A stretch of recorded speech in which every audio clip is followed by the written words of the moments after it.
असतात. तर आपण आज फादरांकडून देवाचा शब्द ऐकणार. Welcome father.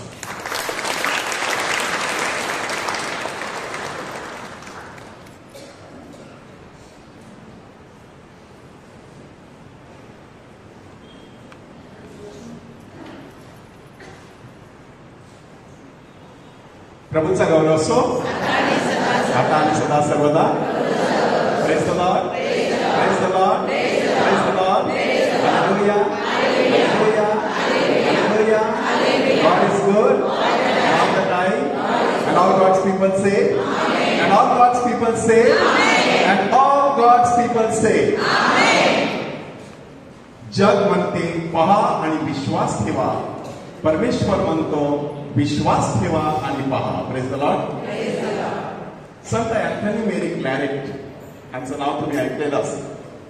त्यांनी क्लरेशियन नावाची एक संस्था स्थापन केलेली आहे आणि क्लरेशियन्स हे संपूर्ण जगभर पसरलेले आहे. परंतु फादर अँथनी मेरी क्लॅरेट यांना संतपद देताना ख्रिस्त सभेने 2 चमत्कार विचारात घेतलेले होते. त्यातील पहिला चमत्कार कदाचित तुम्ही ऐकलेला असेल. काही ठिकाणी मी प्रवचनामध्ये तो सांगितलेला आहे की पहिला चमत्कार असा की एका कुटुंबामध्ये ते व्हिजिटला गेले होते आणि त्या ठिकाणी त्यांच्या लक्षात आलं की चौकोनी कुटुंब होतं, पण आता त्याचा त्रिकोण झालेला आहे. चौकोनी कुटुंब म्हटल्यानंतर आई, वडील आणि 2 मुली, परंतु एक मुलगी प्लेगमध्ये मरण पावली. आता राहिलं त्रिकोणी कुटुंब. परंतु या त्रिकोणी कुटुंबातील जी मुलगी होती 17-18 वर्षाची झालेली, तिने एक इच्छा व्यक्त केली की मला सिस्टर व्हायला जायचं. आणि आई वडील सांगतात जर ही सिस्टर व्हायला गेली तर आमच्यावरती कोण बघणार, आमची काळजी कोण घेणार, म्हणून आम्ही तिला कधीपासून थांबून ठेवलेला आहे. मग फादरांनी त्यांना सांगितलं परमेश्वराचा पवित्र आत्मा ह्या क्षणाला मला एक प्रेरणा देत आहे की तुमच्या घरामध्ये लवकरच एक बाळ येणार, म्हणून तुम्ही बिनधास्त ह्या मुलीला सिस्टर होण्यासाठी पाठवून द्या. आता विचार करा, एकीकडे परमेश्वराचं प्रकटीकरण आहे आणि दुसरीकडे मानवी बुद्धिमत्ता आहे. श्रद्धा आणि बुद्धी ह्यांच्यामध्ये कधी कधी अशा प्रकारचा संघर्ष असतो. तशा प्रकारचा संघर्ष त्या 2 माणसांच्या म्हणजे पती पत्नीच्या मनात निर्माण झाला. त्यांनी एकमेकांकडे बघितलं. वय साधारण 45-50. कसं काय एखादं बाळ आपल्या घरामध्ये रांगत होऊ शकतं? शक्यच नाही. म्हणून त्यांनी एक दुसरा प्रस्ताव मांडला. त्यांनी सांगितलं की जर आम्हाला बाळाची चाहूल लागली तर आम्ही बिनधास्त आमच्या ह्या मुलीला सिस्टर व्हायला पाठवू. आणि फादरांनी सांगितलं हरकत नाही, तुम्हाला जर एवढा थोडासा विश्वास तोकडा पडत असेल तर आपण परमेश्वराला ही एक संधी देऊया. फादर निघून गेले. 4-5 महिन्यानंतर संपूर्ण कुटुंब चर्चमध्ये फादरना भेटायला, कारण तिला बाळाची चाहूल लागली होती. Praise the Lord, hallelujah. आणि ताबडतोब त्या मुलीला सिस्टर होण्यासाठी पाठवण्यात आला. वर्षभरामध्ये ती बाळंत झाली आणि गुटगुटीत तसा मुलगा जन्माला आला. संत अँथनी मेरी क्लॅरेट ह्यांना संतपद देत असताना हा एक चमत्कार विचारात घेण्यात आलेला. दुसरा एक महत्वाचा चमत्कार की अशाच प्रकारचं एक मोठं मिशन आयोजित केलेलं 2-3 दिवसांचं. आणि फादरांनी गावकऱ्यांना आव्हान केलं की सगळ्यांनी ह्या मिशनसाठी यायचं. परंतु तो हंगाम होता गव्हाचा आणि म्हणूनच लोकांनी येऊन फादरांकडे तक्रार करायला सुरुवात केली. फादर, गव्हाचा हंगाम आहे, आता गव्हाची कापणी करण्याची वेळ जवळ आलेली आहे. आम्ही जर समजा कापणी केली नाही आणि पाऊस आला, गारा पडल्या तर आमचं सगळं पीक फुकट जाईल. तर तुम्ही काहीतरी करा आणि हे मिशन जरा पुढे ढकला. आणि मग फादरांनी सांगितलं की जर तुम्ही मिशनला आलात तर तुमच्या गव्हाचं नुकसान होणार नाही ह्याची जबाबदारी मी घेतो, परंतु जर तुम्ही मिशनला आला नाही तर तुमचं जे काही नुकसान होईल त्याची जबाबदारी तुमची. अशा प्रकारचे एक प्रकार त्यांनी त्यांच्यासमोर मांडला. आणि त्यावेळेला अर्धे लोक सांगायला लागले फादरांचं म्हणणं बरोबर आहे. दुसरे अर्धे सांगतात नाही नाही, आपलं नुकसान होण्याची शक्यता आहे, आम्हाला घरी जाऊ द्या. तर अर्धे लोक गेले, अर्धे लोक राहिले आणि मिशन सुरू झालं. 2-3 दिवस मिशन सुरू आहे. आणि काय परिस्थिती निर्माण झाली बघा की जेवढे लोक त्या मिशनसाठी उपस्थित होते त्यांच्या पिकाचं नुकसान झालं नाही. म्हणजे जेवढे घरी गेले होते तेवढ्याच लोकांच्या शेतांवरती गारा पडल्या, पाऊस पडला, धुडघूस घातला प्राण्यांनी आणि त्यांचं पीक नष्ट केलं, तेव्हा ते सगळे विचार करायला लागले हे कसं झालेलं आहे. आणि सगळे परत एकदा देवळात धावत आले आणि त्यांनी फादरांना सांगितलं अशी अशी घटना घडलेली आहे, हे लोक इकडे बसलेले आहेत, त्यांचं काही नुकसान नाही, आम्ही तिकडे रक्षण करण्यासाठी गेलो होतो, आमचंच नुकसान झालेलं आहे. फादरांनी सांगितलं हरकत नाही, अजून तुम्हाला संधी आहे, हा शेवटचा दिवस आहे, प्रार्थना करूया, काहीतरी चांगला चमत्कार होईल. प्रार्थना सुरू राहिली, लख्ख असा सूर्यप्रकाश पडला, गारा होत्या त्या सगळ्या वितळून गेल्या, सगळा पाऊस होता तो सुकून गेला, पुन्हा एकदा जेवढं पीक आलं होतं ते व्यवस्थित त्यांच्या घरी आलं. Praise the Lord. हालेलुया. आता हे दोन प्रसंग संत अँथनी मेरी क्लॅरेट यांना संत पद देताना ख्रिस्ती सभेने विचारात घेतलेले. हा सगळा प्रसंग कशासाठी तुमच्या समोर उभा करायचा की माणूस 3 पातळीवरती जीवन जगत असतो. पहिली पातळी असते शरीराची. सकाळी उठल्यापासून रात्री झोपेपर्यंत एकच विचार, जेवायला काय करायचं. सकाळी उठल्याबरोबर बघा तुम्ही, नाश्त्याला काय करायचं, दुपारी जेवायला काय करायचं, संध्याकाळी जेवायला काय करायचं, आता रविवार आलाय तेव्हा काय करायचं, नवीन वर्ष आलंय तेव्हा काय करायचं, अमुक सण आलेला आहे तेव्हा काय करायचं. सातत्याने विचार कोणता, शरीराचा. किंवा कोणते कपडे घालायचे, आरशासमोर किती वेळ जातो बघा आणि साक्रामेंतासमोर किती वेळ जातो बघा. त्याच्यावरून अगदी स्पष्टपणे दिसत आहे की माणूस जास्तीत जास्त वेळ आपल्या शरीराभोवती बिझी असतो. मग खाणं पिणं असो, झोपणं असो, चांगले कपडे करणं असो, त्याच्यामध्येच आपला जास्त वेळ जात आहे.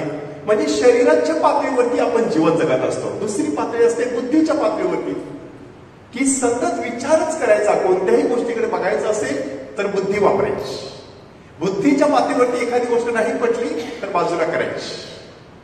आणि म्हणूनच ही दुसरी पातळी आहे, त्याला मर्यादा आहेत. बुद्धी ही परमेश्वराचीच देणगी आहे, परंतु ह्या बुद्धीला श्रद्धेचा प्रकाश असणं गरजेचं आहे. Praise the Lord. नाहीतर ती बुद्धी म्हणजे डोळे असून अंधारात चालणाऱ्या माणसासारखी परिस्थिती असते.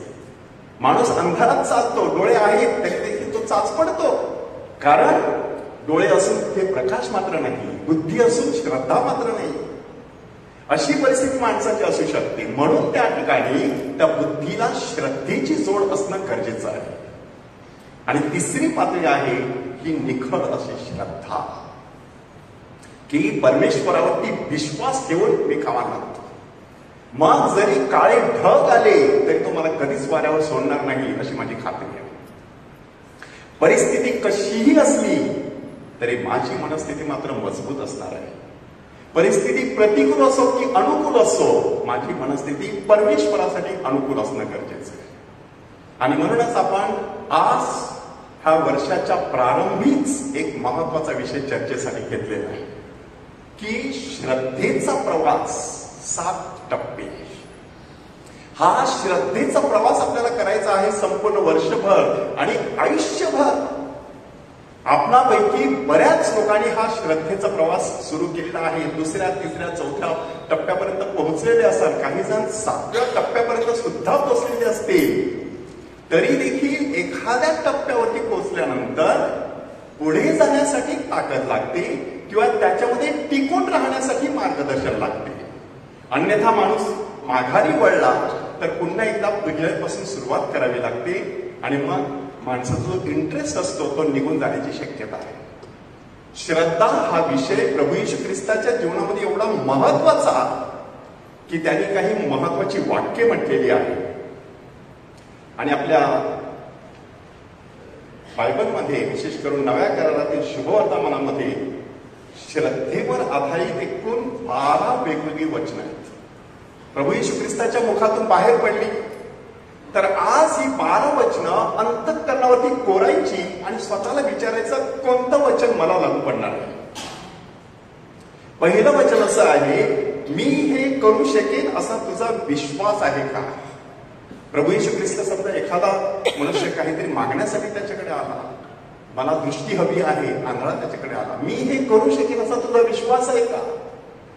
म्हणजे ज्या वेळेला एखादी परिस्थिती निर्माण झालेली असते तेव्हा माणूस 4 गोष्टीकडे पाहू शकतो. एक परिस्थितीकडे, दुसरं आपल्या पापाकडे, तिसरं आपल्या स्वतःकडे सेल्फ, परंतु चौथा आहे सेवियरकडे. म्हणजे situation, cin, self and saviour असे 4 शब्द आहेत त्याच्यासाठी. सिच्युएशन म्हणजे परिस्थिती. तुम्ही परिस्थितीकडे बघितलं तर निराश व्हा. तुम्ही तुमच्या पापाकडे बघितलं तर तुम्हाला अपराधीपणाची भावना आणि अपात्रतेची भावना टोचणी येईल. तुम्ही स्वतःकडे बघितलं तर कदाचित शंकित व्हा. परंतु तुम्ही प्रभूकडे बघितलं तर तुमचे चेहरे उजळल्याशिवाय राहणार नाही. Praise the Lord. हालेलुया. कोणतीही परिस्थिती असो तुमच्या जीवनामध्ये, ह्या क्षणाला कोणतीही चिंता तुम्हाला भेडसावत असो, कोणत्याही प्रकारची काळजी किंवा कोणत्याही प्रकारचं एक समस्या तुमच्या डोळ्यासमोर असो, हा प्रश्न स्वतःला विचारायचा, मी हे करू शकेन असा तुझा विश्वास आहे का? आणि बघा तुमचं काय उत्तर असतं. जेव्हा ते उत्स्फूर्तपणे होय माझा विश्वास आहे, हे तू करू शकशील, तेव्हा बघा केवढा फरक पडतो. परिस्थिती तीच असते, मनस्थिती मजबूत झालेली असते. त्यामुळे त्याला टक्कर देण्यासाठी एक वेगळं सामर्थ्य मनगटामध्ये आलेलं असतं. त्यासाठी हा पहिला प्रश्न. दुसरं वचन आहे, तुझ्या विश्वासाने तुला बरे केले आहे. कितीतरी वेळेला हा प्रसंग आलेला आहे. प्रभू येशू ख्रिस्ताला स्पर्श करणारी ती रक्तस्रावी स्त्री, शांतीने जा, तुझ्या विश्वासाने तुला बरं केलेला आहे. किंवा तो बार्तिमाय आंधळा, तुझ्या इच्छेप्रमाणे हो, तुझ्या विश्वासाने तुला बरं केलेला आहे. म्हणजे परमेश्वर श्रेय कशाला देतो बघा. चमत्काराचं श्रेय तो विश्वासाला देत आहे. म्हणून चमत्कार हा विश्वासाचा पाया नसून विश्वास हा चमत्काराचा पाया. Praise the Lord. हालेलुया. म्हणून विश्वास हा भक्कम पाया असणं गरजेचं आहे, तेव्हा चमत्कार आपोआप घडत राहणार आहे. तिसरं वचन आहे, भिवू नकोस, विश्वास मात्र कर. 5 शब्दांचं वचन. भिवू नकोस, विश्वास मात्र धर. याईराच्या कन्याविषयी हा प्रसंग आहे की याईराची कन्या मरायला टेकली होती. वडील तिकडे आलेले आहेत, येशूला विनंती करत आहेत. येशूचा प्रवास सुरू झालेला आहे. अचानक त्याच्या घरची माणसं येतात, आता तुमची मुलगी मरण पावली, गुरुजींना कशाला त्रास देतात? आणि येशूने चटकन त्याच्याकडे वळून बघितलं आणि सांगितलं, विश्वास मात्र धर, भिवू नकोस. त्याही परिस्थितीमध्ये विश्वास धरणं सोपं नाही. कारण इंग्रजीमध्ये असं म्हणतात, faith is a leap in the dark. श्रद्धा ठेवायची म्हणजे अंधारात उडी मारायला तयार राहायचं. अंधारात आपल्याला काही दिसत नाही, पायाला लागू शकतं, डोकं फुटू शकतं, दगडावरती आपण आपटून आपला कपाळमोक्ष होऊ शकतो. परंतु तशा प्रकारची उडी मारायला तयार व्हायचं, कारण पलीकडे मात्र परमेश्वर आपल्याला झेलून देण्यासाठी तयार असतो. संपूर्ण घराला आग लागलेली आहे, धूळ सगळीकडे दिसत आहे, छोटा मुलगा वरती गच्चीमध्ये अडकलेला आहे, वडील खाली सांगत आहेत, मला उडी मार, नाही मला काही दिसत नाही, तू घाबरू नकोस, उडी मार, मी खाली तुला झेलण्यासाठी तयार आहे. तशा प्रकारची ही श्रद्धा असते की डोळ्यासमोर कधी कधी सगळं स्पष्ट दिसत नाही, तरी देखील परमेश्वराला सांगायचं, होय माझा विश्वास आहे, तेव्हा चमत्काराला सुरुवात होत असते. 4थं वचन आहे, तुमचा विश्वास कुठे आहे? तुम्ही विचार करा, ते 12 शिष्य प्रभू येशू ख्रिस्ताची कितीतरी चमत्कार पाहून आता होडीमध्ये बसलेले आहेत. अर्धे अधिक कोळी आहेत, मासेमारी करणारे आहेत. म्हणजे समजा काही अघटित घडलं तरी देखील परमेश्वर त्यांना त्यांचं कलागुण वापरून वाचवू शकतो. अशा प्रकारची परिस्थिती, तरी देखील वादळ वारे सुरू होता बरोबर ते घाबरून गेले. आणि पेत्रासारखा माणूस सांगतो, प्रभूजी उठा, आम्ही बुडालो, तुम्हाला त्याचं काहीच वाटत नाही का? असा प्रसंग आपल्याही जीवनात येऊ शकतो. कुठलंही वादळ आपल्या जीवनामध्ये येऊ शकतं. आणि वादळ पाहिल्यानंतर माणसाने कुठे पाहायचं असतं? त्या वादळाकडे नाही, शिष्याने कुठे पाहिलं? गुरुजी आहेत. गुरुजी त्या ठिकाणी झोपी गेले होते. म्हणजे एवढं मोठं वादळ आजूबाजूला सुरू असताना देखील येशू मात्र निवांतपणे झोपी गेला होता. हे श्रद्धावंताचं प्रतीक आहे. म्हणजे कितीही वादळवारी तुमच्या जीवनामध्ये निर्माण झाले, तुम्हाला शांतपणे झोप लागली पाहिजे. पेत्राचं उदाहरण बघा दुसरं, की पेत्र तुरुंगामध्ये होता, पहारेकऱ्यामध्ये झोपी गेला होता. तुरुंगात असलेला माणूस एवढा झोपू जाऊ शकतो का? कारण काय होईल माहित नाही, कोणत्या क्षणाला उठवतील, चौकशीसाठी नेतील, फटके मारतील, काही होईल त्याची चिंता करतो बसला असता. त्या चिंतेने झोप उडाली असती. बिनधास्त टाळाडून तिकडे झोपलेला आहे. याचा अर्थ काय आहे? श्रद्धावंताला सुखाची झोप लागत असते. Praise the Lord. हालेलुया. कारण त्याचा रक्षण करता कधीच डुलकी घेत नाही, त्याला कधी झोप येत नाही, तो बारकाईने आपल्यावरती लक्ष ठेवून असतो. एवढा जबरदस्त विश्वास आतमध्ये असला, परिस्थिती बाहेरची कशी असली तर अंतःकरणातील वादळ शमवण्याची ताकद त्याच्यामध्ये असते. तशा प्रकारचं ते वादळ त्या ठिकाणी there are waves, there are winds, there is water, but at the same time there is a safety. ही वादळ वारे आहेत, लाटा आहेत, पाणी आहे, नाव हेंकावे घेत आहेत, तरी सुद्धा इथे मात्र प्रभू आहे. की प्रभूजी आमच्या होडीमध्ये असताना आम्हाला वादळाची काय भीती. तो आपल्या होडीमध्ये आहे. अंतःकरणाच्या होडीमध्ये परमेश्वर असला ती होडी कधीच चुकीच्या दगडावरती आपटून नष्ट होऊ शकत नाही. म्हणून आपल्याला परमेश्वर आज विचारत आहे, तुमचा विश्वास कुठे आहे. आणि पेत्राला त्याच परिस्थितीमध्ये त्याने प्रश्न विचारला, अरे अल्पविश्वासून तर संशय का धरलास. काय नक्की परिस्थिती निर्माण झालेली. येशू डोंगरावर होता, चौथ्या प्रहरी, म्हणजे सकाळी साधारण 3 ते 6च्या दरम्यान त्याने बघितलं की तिथे प्रेषित हैराण झालेले आहेत, वल्ली मारून मारून थकलेले आहेत. आणि म्हणूनच तो पाण्यावरून चालत जातो. आणि पाण्यावरून चालताना बघितल्यानंतर प्रेषितांना वाटलं हे भूत आहे. परंतु येशूने 3 महत्वाची वाक्य म्हटली, धीर धरा, भिवू नका, मी आहे.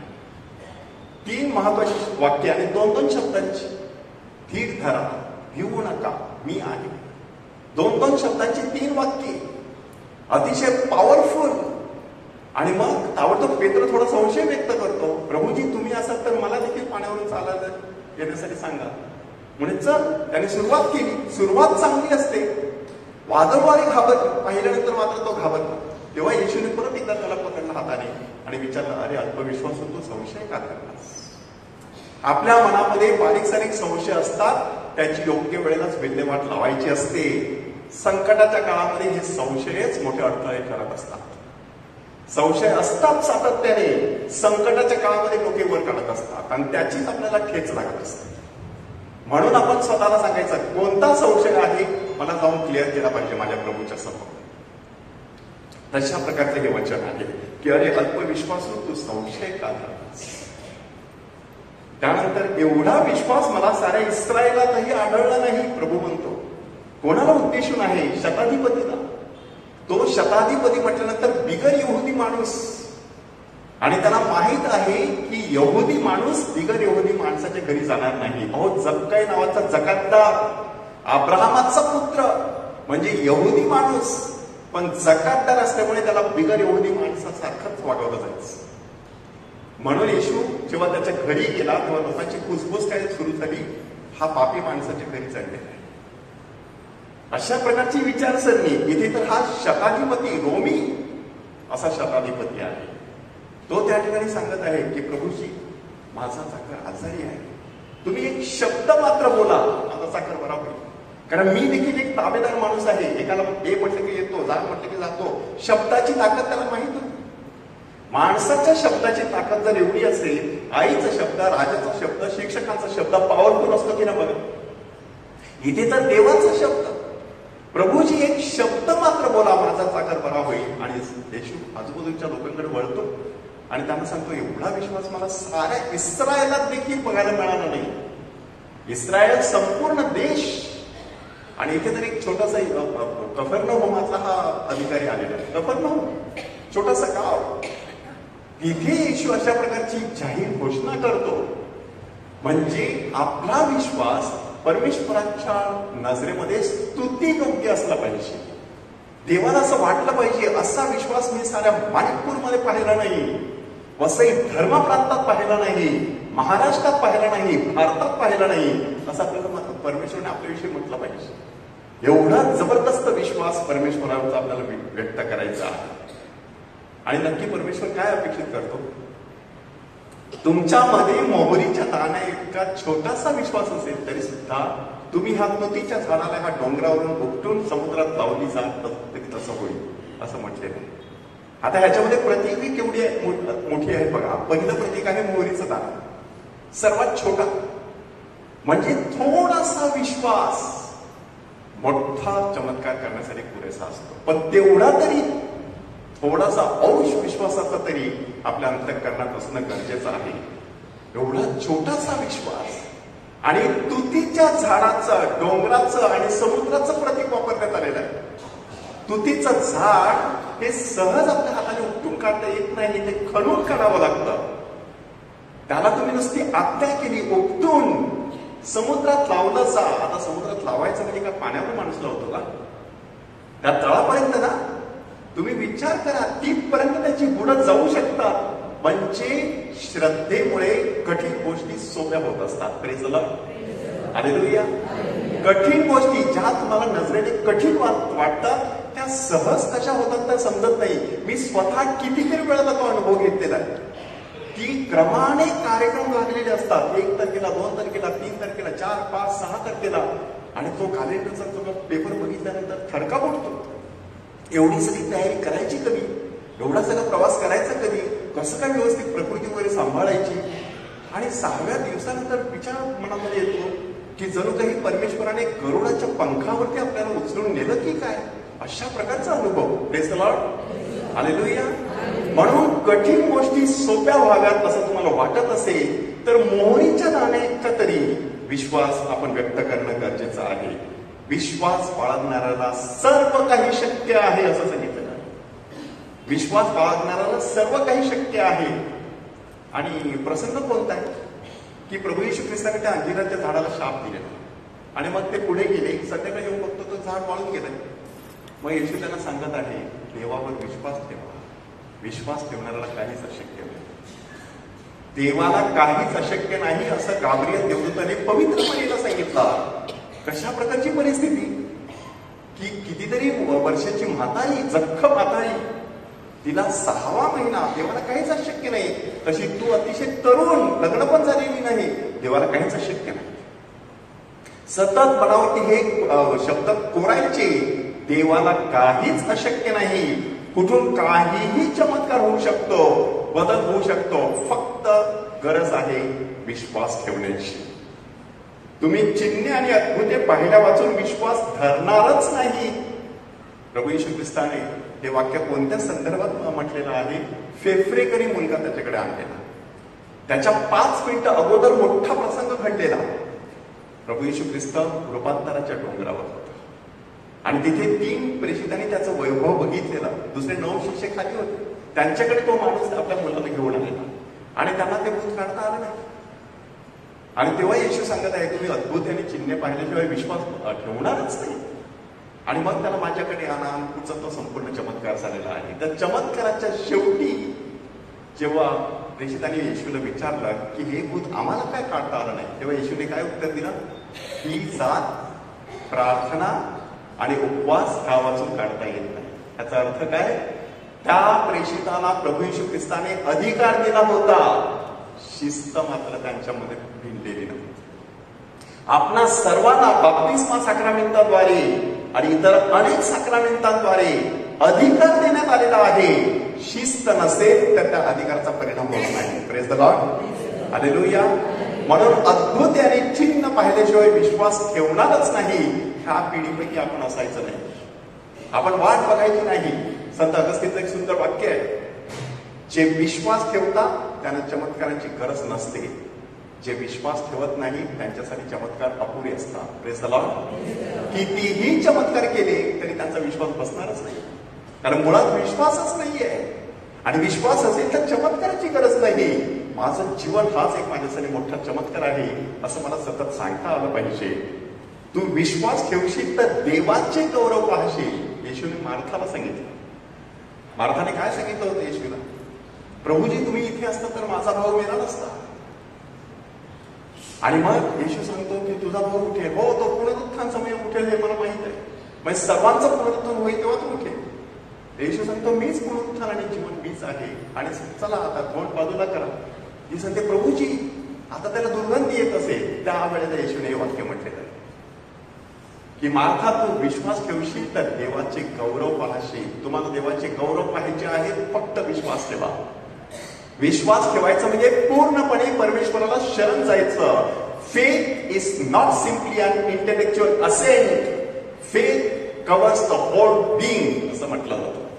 श्रद्धा म्हणजे फक्त बुद्धीने दिलेली संमती नाही. श्रद्धा म्हणजे सर्वस्व पणाला लावून पत्करलेली शरणागती असते. पूर्णपणे परमेश्वराला शरण जायचं. इग्नेशियस लोयोला ह्यांच्या संस्थेच्या ह्या चर्चमध्ये आपण उभे आहोत. संत इग्नेशियस लोयोलाने ते सुंदरसं काय जे लिहिलेलं आहे त्याच्यात काय सांगितलेलं आहे, माझी स्मरणशक्ती घे, माझी इच्छा घे, माझा हातपाय घे, माझं सर्वस्व घे, हे सर्व काही मी आता तुला अर्पण करत आहे. म्हणजे मला हे सगळं आता कशासाठी वापरायचं आहे, केवळ आणि केवळ परमेश्वराच्या गौरवासाठी. तू विश्वास ठेवशील तर देवाचे गौरव पाहशील. संत थॉमसने येशूने सांगितलं, विश्वासहीन असू नकोस, विश्वास ठेवणार आहेस. कोणती अपेक्षा आहे बघा आपल्याकडून, फार मोठ्या गोष्टींची गरज नाही, फक्त विश्वास. काय नक्की विश्वास आहे, लवकरच आता आपण त्याचा प्रवास बघणार आहोत. परंतु विश्वासहीन असायचं नाही. आणि मग 12वं वचन आहे, पाहिल्या वाचून विश्वास ठेवणारे ते धन्य. ते पाहिल्या वाचून असं का सांगितलेलं आहे, पाहणं ही जी क्रिया असते त्याच्यामध्ये 3 महत्वाचे क्रियापद आहे. एक क्रियापद आहे ब्लेपो, दुसरं क्रियापद आहे थेवरेयो, आणि तिसरं क्रियापद आहे हॉरावो. याचं काही ग्रीक वर्ड आहे. तर ब्लेपो म्हटल्यानंतर शरीराने पाहणारे. आता इथे गाईचा गोठा आहे आणि आपल्याला सर्वत्र गाईची गोठी दिसतात. सर्वसाधारण माणसं जी आजूबाजूने फिरतात ती नुसत्या त्या शरीराच्या डोळ्याने बघतात. त्यांना तिथे बाळ दिसतं, आई वडील दिसतात, प्राणी दिसतात, देवदूत दिसतात, पण त्याच्या पलीकडे त्यांना काही सुचू शकत नाही. तेवढं फक्त डोळ्याने दिसतं. त्याच्यातले दुसरे काही असतात ते दुसऱ्या पातळीवरती थेवरेयो, थिअरी आपण ज्याला म्हणतो तशा प्रकारचा हा शब्द आहे. थेवरेयो म्हणजे चिकित्सक दृष्टी. चिकित्सक दृष्टी म्हणजे हा देवदूत इथे कशाला लावला असेल, तिथे तो कोण आहे, हा ही कोण आहे, ते मेंढरू कशासाठी तिकडे असेल, असा विचार माणूस करायला लागतो. तर थेवरेयो आहे. म्हणजे ही दुसरी दृष्टी झाली, चिकित्सा. म्हणजे तुम्ही समजा बाजारात जात आहात, भाजीपाला घेत आहात, चटकन उचलून पिशवीत घालत नाहीत ना, बघता तुम्ही व्यवस्थित. लांबून दिसताना छान असतो, पण जवळून हातात घेतल्यानंतर आपण चाचपतो आणि मगच निर्णय घेतो. ते थेवरेयो आहे. पण तिसरं जे आहे ते आहे हॉरावो, म्हणजे आध्यात्मिक दृष्टी. त्याच्यासाठी 3 उदाहरणं बायबलमध्ये आहे. मरिया मग्दलियान, पेत्र आणि संत योहान.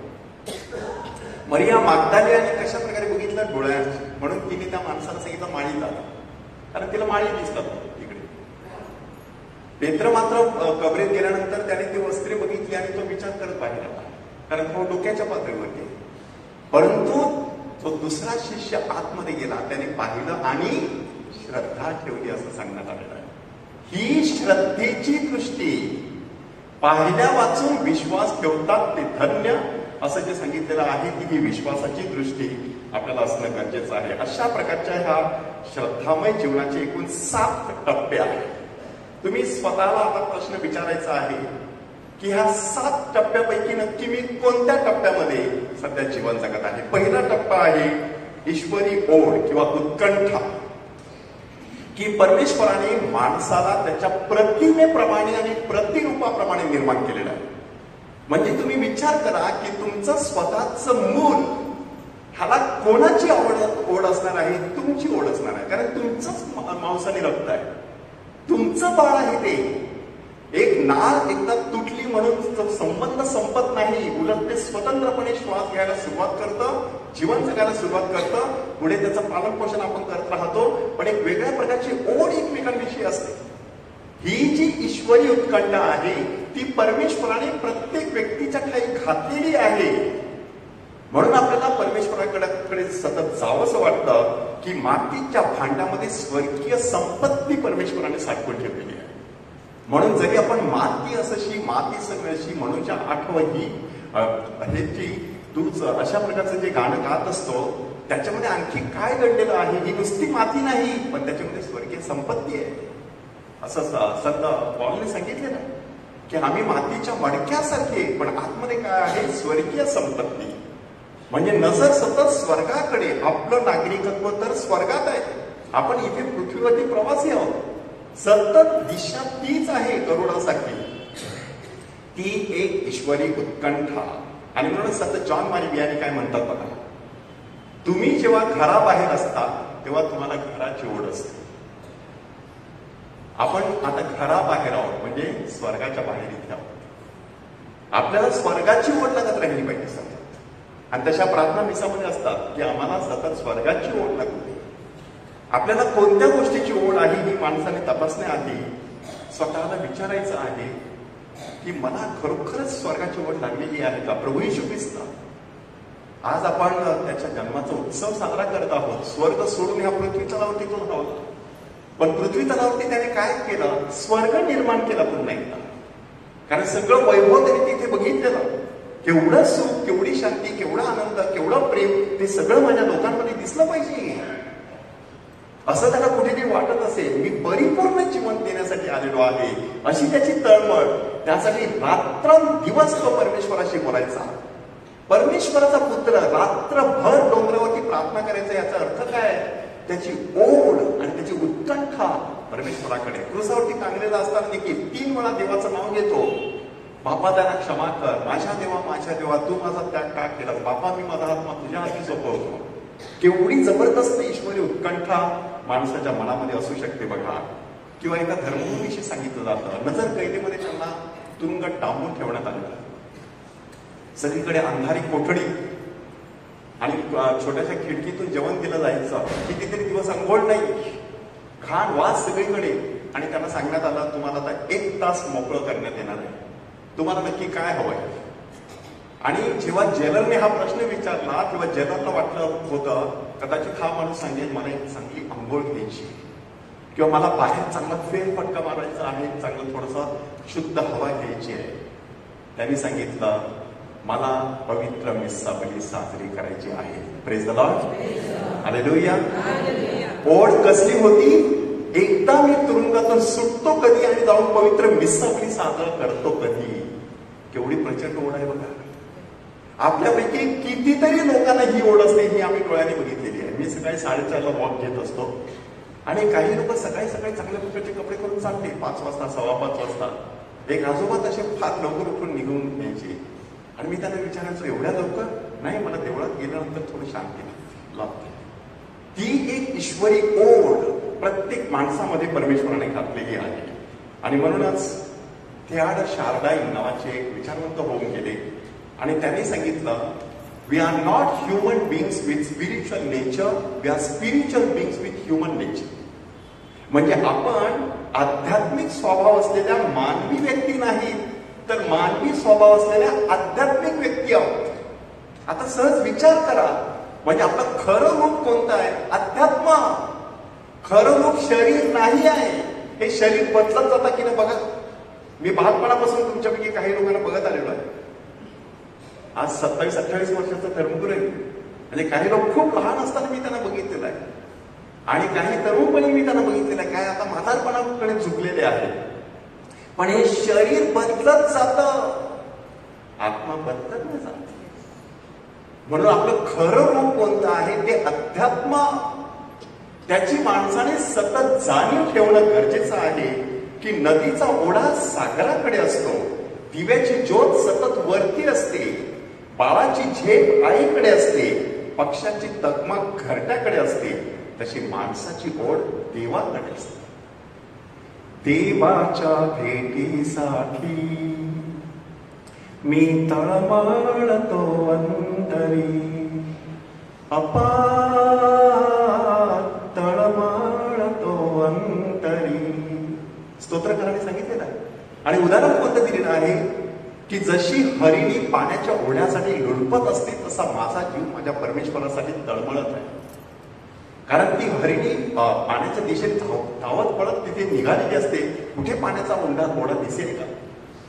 आणि तो दिसल्यानंतर तिचा जीव भांड्यात पडलेला असतो. तशा प्रकारे किंवा छोटं बाळ देखील टकमक बघत असतं, कुठे माझी आई दिसत असेल का? एकदा आई दिसली का त्याचा चेहरा फुलत असतो. तसा परमेश्वर माणूस सातत्याने आयुष्यभर शोधत असतो. म्हणून संत अगस्तीनने काय सांगितलेलं आहे बघा की हे परमेश्वरा, आमची हृदये तुझ्यासाठी निर्माण करण्यात आलेली आहे.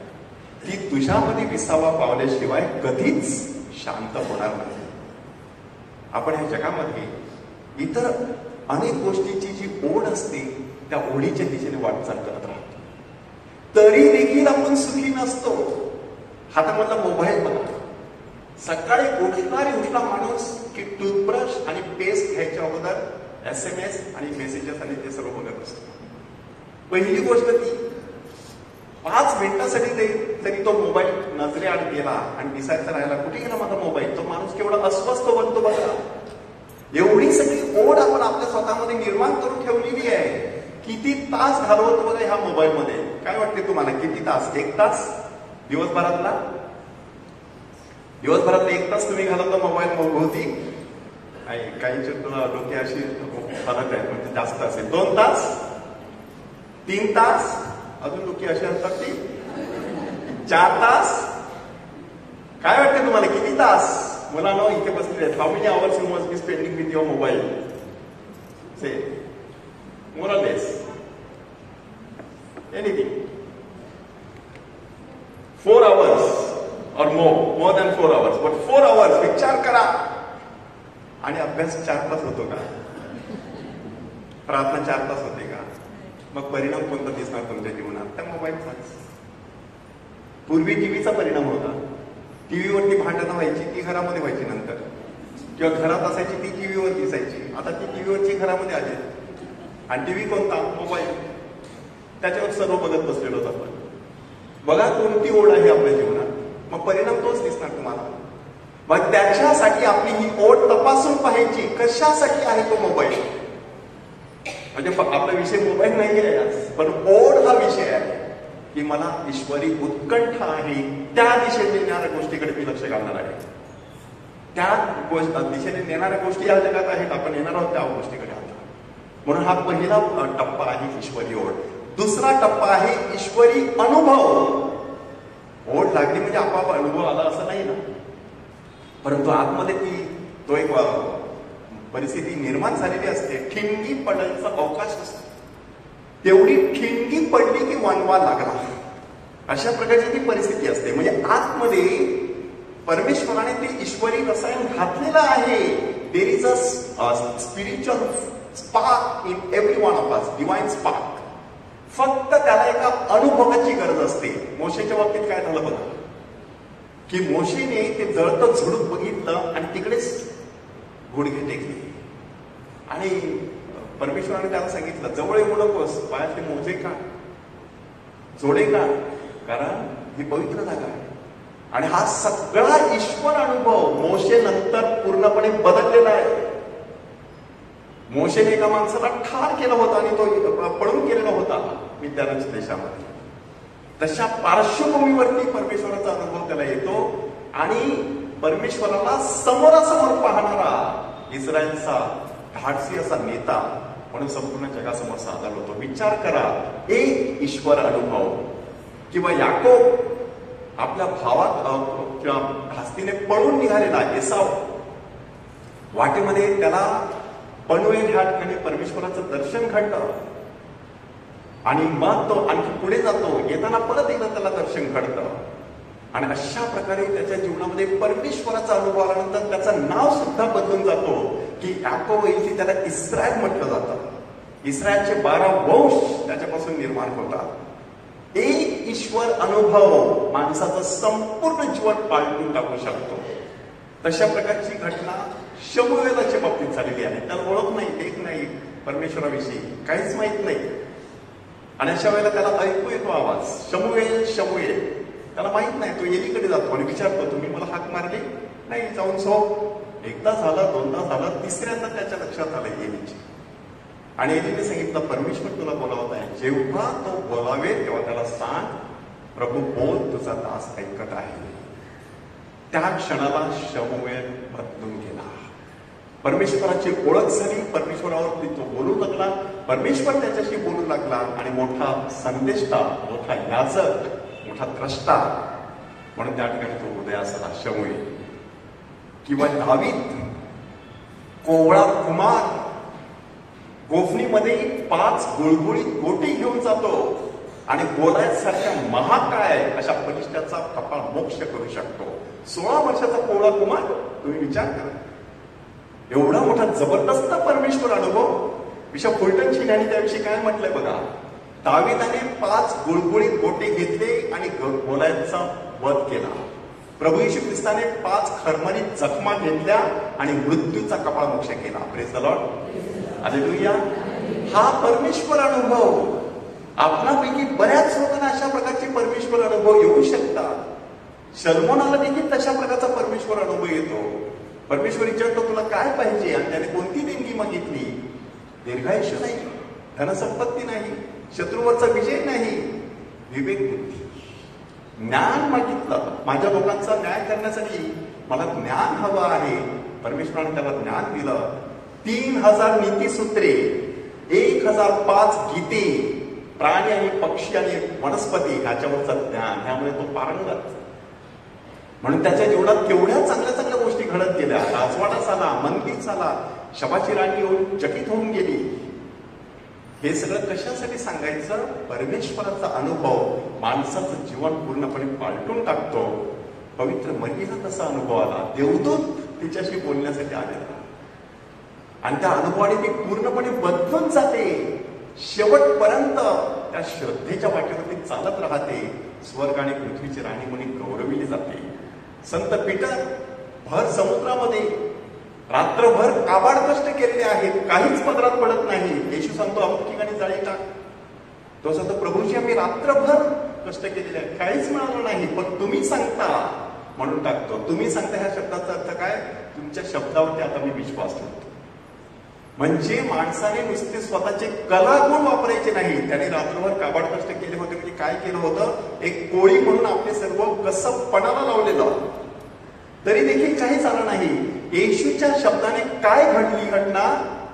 जाळी फाटू लागली एवढे मासे, 2 मजवे बुडू लागले एवढे मासे. कुठे होते सगळे मग रात्रभर? प्रभूच्या शब्दाची ती ताकद आहे. म्हणून त्या ठिकाणी ताबडतोब संत पीटर कबुली देतो, प्रभूजी माझ्यापासून निघून जा, मी पापी माणूस आहे. येशूने त्याला काय सांगितलं? भिवू नकोस, येथून पुढे तो माणसे धरणारा होशील. कौशल्य तेच, पण आता देवराज्यासाठी वापरायचं. गायन असो, वक्तृत्व असो, बुद्धी असो, लेखन असो, तुमच्याकडे कोणतंही कौशल्य असो, आता ते देवासाठी वापरायचं. संत पीटरने नेमकं तेच केलेलं आहे. माणसे धरणारा कोळी पोप पदावरती जाऊन विराजमान झालेला आहे. Praise the Lord. Sant Paul अगदी धमकधार असा माणूस, इतरांना तुरुंगात टाकण्यासाठी निघालेला, आणि त्याला वाटत होतं आपलं सर्व बरोबर आहे. दिमिश्कसच्या रस्त्यावरती जो प्रकाश दिसला, त्यानंतर तो संपूर्णपणे बदलून गेला. 3 दिवस अंधासारखं वावरतो, अन्न पाणी घेत नाही. याचा अर्थ काय? प्रेयर अँड फास्टिंग, अशा प्रकारचे 3 दिवस रिट्रीट संत पॉल करतो, आणि ताबडतोब त्या दमास्कसच्या सभास्थानामध्ये जाऊन सांगतो, येशू हा प्रभू आहे. तुम्ही विचार करा, जो माणूस छळ करण्यासाठी निघालेला होता, तो आता मरायला तयार होता. अशा प्रकारे त्याचं परिवर्तन. किंवा संत जॉन बॉस्को यांची घटना तुम्हाला माहित असेल. त्यांना एक साक्षात्कार झाला की सगळी डुकरं चिखलामध्ये लोळत होती, आणि किळसवाणा असं चित्र. अचानक एक कुमारिका त्याला दिसते, आणि ती सांगते दुसरीकडे बघ. दुसरीकडे बघितलं तर सुंदर असं हिरवगार पुरण, आणि त्याच्यावरती छोटी छोटी कोकरं उड्या मारत होती. मग ती तरुण स्त्री त्याला सांगत आहे, हा तुला बदल जगामध्ये करायचा आहे. आज जगामध्ये पापाच्या चिखलामध्ये सगळी डुकरं लोळत आहे, त्यांना ह्या हिरव्यागार पूर्णामध्ये आणायचं आहे, कोकरासारखं निष्कलंक करायचं आहे. संत जॉन बॉस्को यांनी ते प्रतीक घेतलं आणि आयुष्यभर त्यासाठी आपलं जीवन वेचलं. पवित्र मरिया ख्रिस्तीजनांच्या साहिला हा किताब जो आलेला आहे, तो संत जॉन बॉस्कोद्वारे आलेला आहे. आपण स्वतःला प्रश्न विचारायचा की मला परमेश्वराचा अनुभव कितपत आहे? परमेश्वराचा अनुभव येण्यासाठी काय करावं लागतं? बुद्धी, प्रयत्न आणि इच्छाशक्ती पुरेशी नसते. फक्त देवावरती विसंबून राहावं लागतं. त्याला सांगायचं, आता आज मी ह्या देवळात, ह्या मिसामध्ये, ह्या कॅरिस्मॅटिक प्रेयरमध्ये वेळ घालवत आहे, तुझ्या पद्धतीने मला तू स्पर्श कर. तो परमेश्वराचा स्पर्श, हा देव अनुभव. 3रा टप्पा, देवा धर्माविषयीचे प्रश्न. म्हणजे श्रद्धेचा प्रवास सुरू केला म्हणजे आपले सगळे प्रश्न मिटले असं नाही. श्रद्धा तुमचे प्रश्न नाहीसे करत नाही, श्रद्धा तुमच्या प्रश्नाला उत्तर देत असते. Praise the Lord. Hallelujah.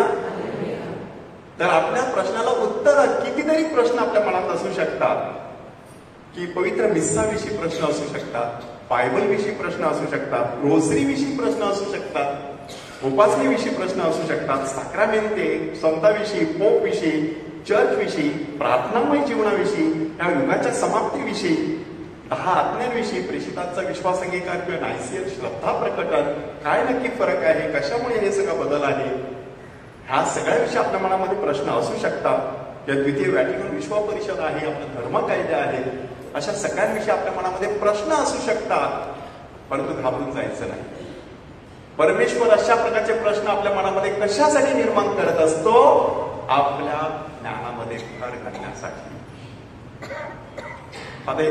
Hedwig Lewis जेझुएट त्यांनी एक सुंदर पुस्तक लिहिलेलं आहे, अलोन विथ गॉड. आणि त्या पुस्तकामध्ये एक प्रसंग सांगितलेला आहे. ते सांगतात, मी गावामध्ये मिस्सा करायला गेलेलो आणि मिस्साच्या शेवटी एक तरुण मुलगा मला भेटला. त्याने सांगितलं की फादर, तुम्ही त्या भाकरीमध्ये येशू असतो असं सर्व सांगत आहात, त्या छोट्याशा भाकरीमध्ये कसं काय एवढा मोठा येशू येऊन राहू शकणार नाही? कसं त्याचं रूपांतर येशूच्या शरीरामध्ये होणार? तर फादरांनी त्या माणसाकडे बघितलं, त्याला विचारलं, तुझं वय किती आहे? साधारण 20 वर्ष.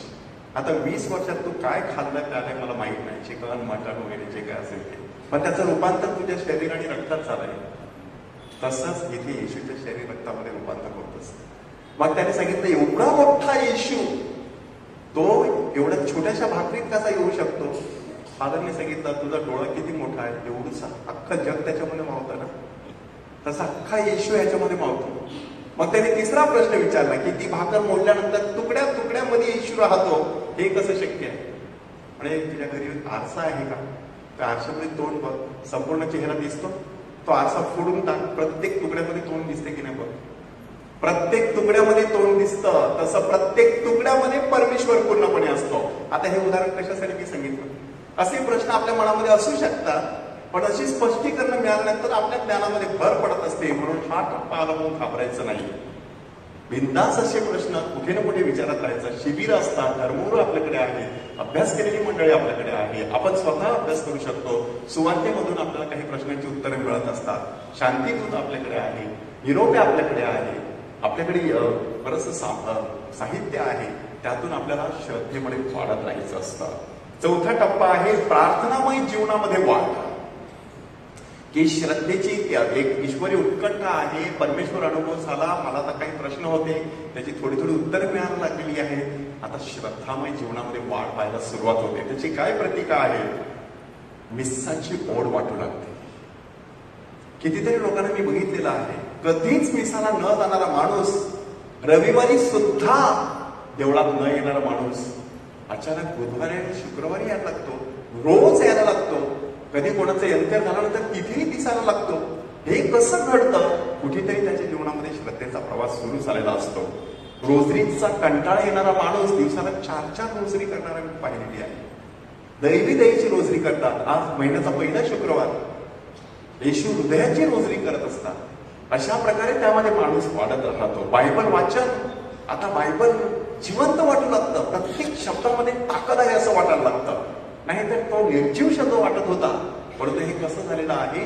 श्रद्धेच्या प्रवासातला हा एक टप्पा आहे. वैयक्तिक प्रार्थना कधी चुकवावीशी वाटत नाही, त्याचा कधी कंटाळा येत नाही.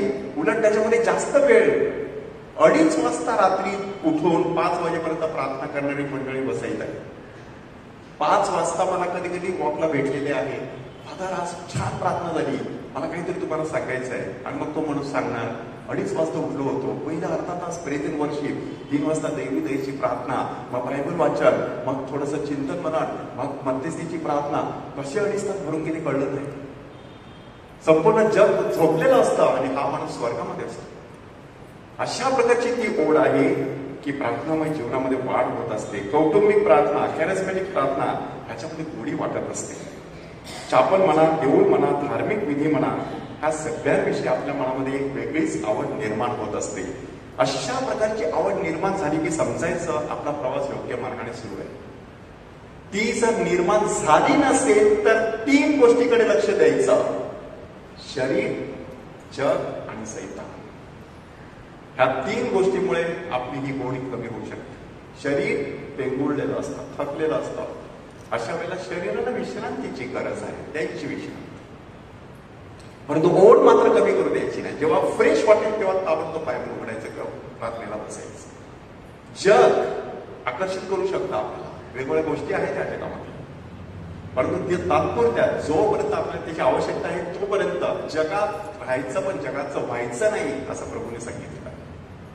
आणि सैतान तो तर टपलेलाच असतो, त्याच्यासाठी देवाची शस्त्र सामग्री धारण करा असं आपल्याला सांगण्यात आलेलं आहे. कोणती शस्त्र सामग्री? तारणाचा शिरस्त्राण, नीतिमत्वाचा उरस्त्राण, आत्म्याची तलवार, विश्वासाची ढाल, सत्याचा कमरबंद आणि शांतीची सुवार्ता असलेली सिद्धता. हे सगळं आपण सातत्याने आपल्याकडे असणं गरजेचं आहे. तारणाचा शिरस्त्राण याचा अर्थ काय? माझ्या चेहऱ्यावरती सातत्याने तारणाचं तेज दिसलं पाहिजे, कोणतीच गोष्ट मला हल्ला करू शकत नाही, अशा प्रकारची भावना मनामध्ये निर्माण झाली पाहिजे. नीतिमत्वाचं उरस्त्राण, की धार्मिक असणं आणि नीतिमान असणं ह्याच्यामध्ये फरक आहे.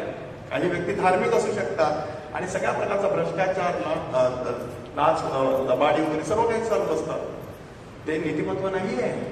त्याचं उरस्त्राण असलं पाहिजे, कारण हे नाजूक भाग आहे, त्याच्यावरती बाण गेल्यानंतर माणूस ठार होतो. ते नीतिमत्व जर मजबूत असेल तर सैतान काहीच करू शकत नाही. सत्याचा कमरबंध, शांतीची सुवार्ता, हे सगळं आपल्याला देण्यात आलं आहे. हातामध्ये आत्म्याची तलवार, विश्वासाची ढाल, हे देवाची शस्त्र सामग्री आहे. 5वा टप्पा आहे पवित्र आत्म्याठायी नवजीवन. आता अजून आपण पुढे गेलो, अजून आता पवित्र आत्म्याठायी जीवन जगायला सुरुवात केली. म्हणजे काय घडत असतं? आतापर्यंत प्रार्थनेपुरतं मर्यादित होतं ना, आता प्रत्यक्ष जीवन बदलायला सुरुवात झाली. जीवनच बदलून गेलं सगळं. आखणी बदलून गेली, दिवसभराचा कार्यक्रम बदलून गेला, सकाळी उठण्याची वेळ बदलून गेली, आवडीनिवडी बदलून गेल्या, मित्र परिवार बदलून गेला. पूर्वी समजा एखादा माणूस दारूच्या गुत्त्यामध्ये बसायचा, त्यासाठी तशा प्रकारचे मित्र शोधायचा. आता कोणते मित्र शोधतो? मला देवळात कसं जाते, प्रार्थना कशी करते, माझ्या प्रश्नाची उत्तर कोण देऊ शकेल. सगळं जीवनच बदलून जात असतात. कितीतरी संतांच्या जीवनामध्ये हे झालेलं आहे. विकृती कमी व्हायला सुरुवात होते. कितीतरी विकृती, ज्याला आपण षडविकृ म्हणतो, काम, क्रोध, मद, मोह, मत्सर, अहंकार, म्हणजे राग माणसाला यायचा, चिडचिडपणा कमी होतो, माणूस शांत बनतो. ही सगळी पवित्र आत्म्याची फळं त्याच्यामध्ये दिसायला लागतात. प्रीती, आनंद, शांती, सहनशीलता, ममता, चांगुलपणा, विश्वासपणा, सौम्यता, इंद्रिय दमन, ही सगळी फळं आज मी सहज ती बोलून दाखवतो, पण ह्या प्रत्येक फळांकडे तुम्ही विचार करून बघा. ही दिसायला लागल्यानंतर लोकांना आश्चर्य वाटतं, एकेकाळी काय होता हा माणूस आणि काय झालेला आहे आज. कारण त्याचं जीवन बदलायला सुरुवात होते. समेट करायला माणसाला काहीच वाटत नाही. पूर्वी तो फार मोठा अडथळा होता, मी त्याच्याकडे जाणार नाही, मी तिला क्षमा करणार नाही. पण आता श्रद्धेत वाढ एवढी झालेली आहे की माझ्या श्रद्धेसाठी, माझ्या प्रभूसाठी मी कोणाकडेही नमतं पत्करायला तयार आहे. Praise the Lord. जो स्वतःला नमवितो तो उंच केला जाईल. माझा प्रभू मला उंच करेल, मी माझ्या प्रभू बरोबर राहील, हीच त्याची उंची आहे. त्यासाठी मला नमतं घेतलं पाहिजे. समीर आणि क्षमाशीलता, नम्रपणे सेवा करण्याची तयारी असते. कोणतंही काम द्या, ते काम अतिशय सुंदरपणे करण्याची एक ताकद आलेली असते. कारण मनामध्ये काय असतं? हे परमेश्वराचं राज्य उभारण्यासाठी धडपडत आहे. मी एक विशिष्ट काम करतो, त्याच्यावरून माझा दर्जा ठरत नाही, मी माझ्या परमेश्वरासाठी काम करतो, ह्याची भावना मनामध्ये असते. आणि पवित्र आत्म्याची दानं विकसित होत असतात. जी कोणती दानं परमेश्वराने आपल्याला दिलेली आहे ती दानं विकसित होत असताना दिसतील. काही जण चांगल्या प्रकारची प्रवचनं देतात, साक्षी देतात, प्रार्थना करत असतात, चांगले गायन करत असतात, चांगलं लेखन करत असतात, आयोजन करत असतात. अशा प्रकारचं हे सगळं पवित्र आत्म्याची दानं जी असतात हे विकसित. हा 5वा टप्पा आहे. 6वा टप्पा आहे सुवार्ता प्रसार. म्हणजे तुम्हाला सुवार्ता मिळालेली आहे, आता तुम्ही इतरांना द्यायची. प्रभूने आपल्या शिष्यांना प्रेषित कार्यावरती पाठवलं, दोघांना पाठवलं, पहिला अनुभव दिला, पहिलं सगळं शिकवलं, त्यांच्या प्रश्नाची उत्तरं दिली, त्यांच्यामध्ये प्रार्थना कशी करावी ह्याविषयी सवय लावली. त्यांचं जीवन बदलताना त्यांनी बघितलं की हे रोज येतात माझ्याकडे, माझ्याबरोबर फिरतात, त्यांच्यामध्ये भांडणं जरा कमी झालेली आहेत. नाहीतर याकोब आणि योहान सतत भांडायचे आणि मग पहिल्या क्रमांकासाठी सुद्धा धावत पडत असायचे. आता ते सगळे शांत झालेले आहेत. अशा प्रकारच्या प्रेषितांना तो प्रेषित कार्यावरती पाठवतो. सुवार्ता प्रसार, इतरांना सुवार्ता सांगावीशी वाटते, संधी सोडायची नाही. एक दिवस मी आपल्या मुंबईवरून बँगलोरला जात होतो आणि एका सीटवर मी बसलेलो आहे, त्याच्या पलीकडेच दुसरा माणूस, त्याने बायबल काढणार वाचायला लागला. तर मी सहज विचारलं की तुम्हाला बायबल आवडतं का? आणि माझ्या लक्षात आलं की तो प्रोटेस्टंट माणूस होता. आम्ही 24 तास प्रवास एकत्र केला. रात्रीचं फक्त थोडीशी झोप असेल तेवढी मजा जाता फक्त बायबलवरती दोघांची चर्चा. व्हाईटफील्ड नावाच्या ठिकाणी मोठं प्रोटेस्टंट संमेलन भरलेलं, तिथे तो जात होता आणि NPCLC ह्या ठिकाणी लेक्चर करण्यासाठी मी जात होतो. आम्हा दोघांचं किती सख्य जुळलं. भौतिक दृष्टिकोनातून बघायचं तर माझ्या खाण्यापिण्याचा सगळा प्रश्न मिटलेला. त्याने सगळा खर्च केला. आता त्याने सगळा खर्च केला ही माझी जमेची बाजू नाहीये. तर जवळजवळ 15-16 तास एकत्रितपणे देवा धर्माविषयीच आम्ही बोलत राहिलो. त्याच्यातली गोडी आणि आनंद काही वेगळाच होता. हे मला इथे मुद्दाम अधोरेखित करायचं आहे. कशासाठी सांगतो? एकदा श्रद्धेचा प्रवास सुरू राहिला की कधीतरी असा प्रसंग येतो की दुसऱ्यांना सुवार्थ सांगावीशी वाटते. तेव्हा कृपया शांत राहू नका, सांगा ती सुरुवात करा. त्याच्यासाठी बाहेर मिशन भागापर्यंत लांबून जाण्याची गरज नाही. सुरुवात घरामध्ये. धर्मगुरूचं एखादं प्रवचन असतं, काहीतरी तुम्हाला आवडलेलं असतं, पत्नीला सांगा, पत्नीला सांगा, मुलाबाळांना सांगा, भावा बहिणींना सांगा. सुवार्थ प्रसार सुरू झाला. सुवार्थ प्रसाराची अधिकृत साधनं आहेत, तशी साधी सुधी साधनं आहेत. साक्ष हा एक साधन आहे. त्यानंतर प्रवचन हे एक साधन आहे. लेखन हे आणखी साधन आहे. कोणाला तरी मार्गदर्शन करणं. काही लोक अडीअडचणीमध्ये असतात, छोटीशी प्रार्थना करून मार्गदर्शन करायचं, स्पिरिच्युअल काउन्सिलिंग किंवा छोटीशी सेवा कोणाची तरी. घरामध्ये एखादी आजी असते, तिला सांगायचं भिवू नकोस, पेत्राच्या सासूला प्रभू येशू ख्रिस्ताने स्पर्श केलेला, प्रभू तुला स्पर्श करत आहे. एक छोटीशी सुवार्ता, चेहऱ्यावरती हास्य आणते त्यांच्या. शिक्षण, गोरगरिबांपर्यंत शिक्षण जाऊन पोहोचवणारी आपली बरीचशी मंडळी आहे, आपल्या बऱ्याच संस्था आहेत, त्याद्वारे सुवार्थ प्रसार होत आहे. श्रद्धेची साक्ष द्यायला मागे पुढे करायचं नाही. आपली साक्ष व्यवस्थितपणे लिहून ठेवायची. मला अशा काही व्यक्ती भेटलेल्या आहेत की त्यांना दृष्टांत होतात रात्रंदिवस. तर मी सहज विचारलं, लिहून ठेवलेत का? नाही फादर. अहो, स्वर्गीय दृष्टांत आहे. कुठे जात आहे ते सगळे? नवीन वर्षानिमित्त नवीन डायरी घ्या, लिहायला सुरुवात करा. लिहायला सुरुवात केल्यानंतर त्यांच्या लक्षात आलं की बापरे, केवढं देवाने आपल्याला प्रकट केलं होतं. सिस्टर फॉस्टिना, त्यांनी तर डायरी लिहिलेली आहे. आणि नंतर अविल्याच्या संत तेरेसा, बाळ येशूच्या संत तेरेसा, तिला आज्ञा करण्यात आली, तुला आलेले अनुभव लिहून काढ. The story of a soul नावाचं त्यांचं पुस्तक आहे. एकच पुस्तक. ती 24व्या वर्षी मरण पावली. ट्युबरक्लोसिस म्हणजे टीबी. कधी मिशन मध्ये गेली नाही, पण साक्रामेंटाच्या भक्तीच्या वेळेला काय बोललं जातं बघा, संत तेरेसा धर्म प्रसाराच्या साहाय्याने, म्हणजे मिशनच्या साहाय्याने. विचार करा, म्हणजे घरात राहून ती मिशन प्रसार करत होती लिहून. अशा प्रकारे परमेश्वर आपल्याला पाचारण करू शकतो सुवार्थ प्रसार करण्यासाठी. युट्यूब चॅनल आज आपल्यामध्ये आहे, त्याद्वारे सुवार्थ प्रसार आपण करू शकतो. म्हणून प्रारंभीचे प्रेषित आणि डिकन हे सुद्धा त्यांच्या पद्धतीने सुवार्थ प्रसार करायचे. ज्या कोणत्या परिस्थितीमध्ये आपण असू त्या परिस्थितीमध्ये आपल्याला देवाची सुवार्थ सांगता आली पाहिजे. एका सिस्टरांना ब्रेस्ट कॅन्सर झाला आणि सहज भेटीसाठी मी गेलो होतो. अश्रू ढाळतात, रडतात आणि सांगतात की मी नर्स होते, एवढ्या सगळ्या लोकांना मी औषध दिलं आणि माझ्याच वाटेला असं कसं, आता मला सगळ्या त्या केमोथेरपी आणि रेडिएशन ह्याच्यातून जावं लागणार. अर्ध्या तासाच्या चर्चेनंतर एक वाक्य माझ्या मुखातून बाहेर पडलं आणि त्या वाक्यानंतर त्या सिस्टरचा चेहरा उजळला. ते वाक्य असं, now the Lord is calling you to glorify him through your suffering. तुमच्या दुःख सहनाद्वारे तुम्हाला देवाचा गौरव करायचा आहे. आणि त्याने चष्मा काढला, डोळे पुसले, चेहऱ्यावरती हास्य आलं. त्यांच्या दुसऱ्या सिस्टर आतमधून उभ्या होत्या. त्या एकमेकांकडे बघायला लागल्या. फादर, 3-4 दिवस हिला आम्ही समजून सांगत होतो, ऐकत नाही. एवढ्या एका वाक्याने बघा चेहऱ्यावरती केवढा प्रकाश आलेला आहे. नंतर सगळं संपूर्ण प्रक्रिया पूर्ण झाली. व्यवस्थितपणे परमेश्वराने त्यांना बरं केलेलं आहे आणि कार्याला लागलेले आहेत. Praise the Lord, hallelujah. हे कशासाठी सांगायचं? दुःखाद्वारे देखील देवाचा गौरव करता येतो. दुःखामध्ये देखील देवाची साक्ष देता येते. कोणतीच परिस्थिती अशी नसणार की जेव्हा तुम्हाला सुवार्थ प्रसार करता येत नाही. सुवार्थ प्रसारासाठी परिस्थिती नाही, मनस्थिती लागते. Praise the Lord. मनस्थिती तशी असावी, मला सुवार्ता प्रसार करायचा आहे. आणि मग साधू सुंदर सिंग म्हणा, पंडिता रमाबाई म्हणा, नारायण वामन टिळक म्हणा, ह्या सगळ्यांनी सुवार्ता प्रसारासाठी आयुष्य घालवलं. आपण वसईकर फार फार लकी आहोत. 450 वर्षाची परंपरा, त्याच्यामध्ये जास्त वर्षांची आपल्याला खूप मिळालेलं आहे. अजून बरेच लोक वाट बघत आहेत. येशूचं नाव न ऐकलेली हजारो लोक, लाखो लोक ह्या जगात आहेत. कोण पोहोचणार त्यांच्यापर्यंत? म्हणून आतमध्ये तो श्रद्धेचा दीप सतत धगधगता ठेवणं गरजेचं आहे. आणि 7वा टप्पा श्रद्धेसाठी छळ, अपमान आणि मानहानी करण्याची तयारी ठेवणं. हे ऐकल्यानंतर कदाचित आपल्याला भीती वाटली, पण हे दुःख कशासाठी असतं? शेवटी त्या नीतिमत्वाच्या मुकुटासाठी.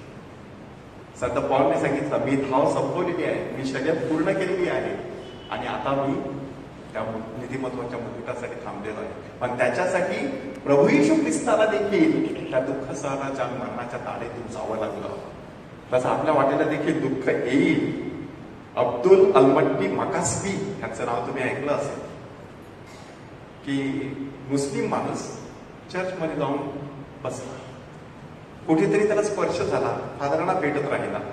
फादरांनी त्याला शिकवलं, प्रार्थना शिकवल्या. एक दिवस त्यांनी इच्छा व्यक्त केली, मला बॅप्टिझम घ्यायचं आहे, परंतु सर्वांच्या समोर नाही, मला गुपचूप घ्यायचं आहे. हरकत नाही, त्याला बाप्तिस्मा देण्यात आला. खरी गुपचूपपणे तो आपली श्रद्धा जोपासू लागला.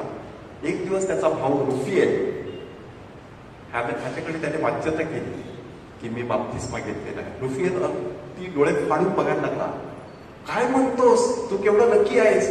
मी कधीपासून बायबल गुपचूप वाचतो, मला पण व्हायचंय ख्रिस्ती. त्याला घेऊन तो तिकडे देवळात गेला. त्याचाही बाप्तिस्मा झाला. त्यांना दोघांना 5 मुलं होती. 5ही मुलांना त्यांनी धर्मशिक्षण दिलं 1 वर्ष आणि त्यांचाही बाप्तिस्मा झाला. ही बातमी हळूहळू पसरू लागली. बरेचसे लोक त्यांच्यावरती तुटून पडले. सगळे 7 जण देवळात धावत आले आणि त्या 5 मुलांच्या समोर ह्या 2 माणसांचा खून करण्यात आला. परंतु ज्या पद्धतीने ते त्या दुःख सहनाला सामोरे गेले, त्याद्वारे त्या 5 मुलांनी सांगितलं की आम्हाला मरण जरी आलं तरी आम्ही आमची श्रद्धा सोडून देणार नाही. ती 5 मुलं सतत श्रद्धा प्रसार करत राहिली. आत्ताच 20 ऑक्टोबर 2024 ह्या दिवशी पोप फ्रान्सिस यांनी अब्दुल अलमट्टी मकासबी आणि त्याचा भाऊ रुफिएल यांना संत म्हणून जाहीर केलेला आहे. तो मिशन रविवार होता आणि मिशन रविवारी 14 लोकांना संतपद दिला, त्याच्यातले हे दोघे. हे कशासाठी सांगायचं? दुःख वाटेला आलं तर घाबरून जायचं नाही. कुठलाही आजार आपल्या वाटेला आला घाबरून जायचं नाही. त्या परिस्थितीमध्ये आपल्याला देवाचा गौरव करायचा. हा आजार मरणासाठी नाही, देवाच्या गौरवासाठी आहे असं प्रभू बोलतो. तशा प्रकारे श्रद्धेचा हा कळस आहे की कोणत्याही परिस्थितीमध्ये मला परमेश्वराची सुवार्ता पसरवायची आहे. आबेलला पहिला रक्तसाक्षी व्हावा लागला. जुन्या करारात पहिला रक्तसाक्षी तो आहे. पहिला खून जुन्या करारातला. नव्या करारातला संत स्टीफन आहे. ह्या दोघांमध्ये एक संबंध आहे जणू काही. म्हणजे हे सगळे जण दुःखाच्या भट्टीतून ताऊन सुलाखून निघालेले आहेत. अशा प्रकारचं जीवन आपल्या वाटेला येऊ शकतं, पण घाबरून जाण्याचं कारण नाही. पलीकडे पाहायचं आहे. त्या ठिकाणी त्या श्रद्धेचा उद्गाता आणि श्रद्धेचा कळस असलेला परमेश्वर आपल्यासाठी थांबलेला आहे. आणि म्हणूनच संत आन्सेलाम यांचे शब्द आज आपल्या काळजावरती करूया. जग म्हणते पहा आणि विश्वास ठेवा, परमेश्वर म्हणतो विश्वास ठेवा आणि पहा. प्रभूचा गौरव असो आता आणि सदा सर्वदा. Praise the Lord. Hallelujah. God is good and all the time and all God's people say and all God's people say and all God's people say